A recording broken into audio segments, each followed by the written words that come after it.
Tunelyje po žeme, ūkanotoje saloje Tomas ir vietiniai miškakirčiai vis dar buvo įstrigę. Ir vis dar įsigandę.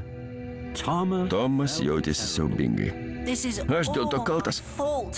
Maniau, kad žinau geriau už jūs. Maniau, kad visada nusprendžiu teisingai. Bet taip nėra. Padariau patį blogiausią sprendimą. Atleiskite.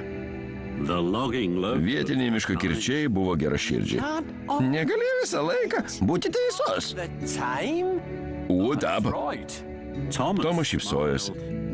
Tikra tiesa.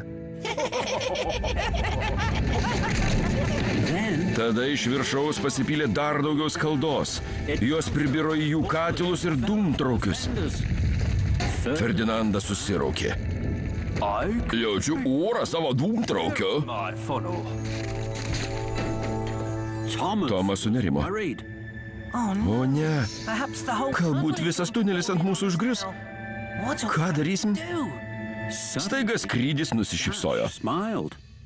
Puikiai žinau, ką daryti. Tada ir dūžis nusišypsojo. Žinoma, riedek pirmyn, Tomai, kad tavo dūmtraukis atsidurtų po skylę. Užkuok kiek gali. Ir kas nors pamatys tavo dūmus. O, tapas. Tomas nušvito nuo buferio iki buferio. Kaip Soltis ir sakė, jei supukšėsiu 3 kartus, galbūt kas nors odare pamatys mano dūmų signalą. Ir Tomas supukšėjo iš visų jėgų. Tuo metu Persis laukė krante.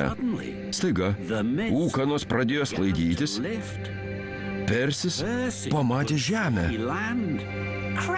Krenki, Solti, žiūrėkit, turbūt ten ūkanota sala. Tada Persis pamatė dar kai ką, kas privertė jo ugniadėžę ūžti, o katilą kunkuliuoti. 3 dūmų kamuoliai kilo aukštyn į dangų. Tai Tomas! Jis turbūt ūkanotoje saloje ir jam reikia pagalbos. Turiu nedelsiant pranešti storajam kontrolieriui. Persis užvangino stumokliais.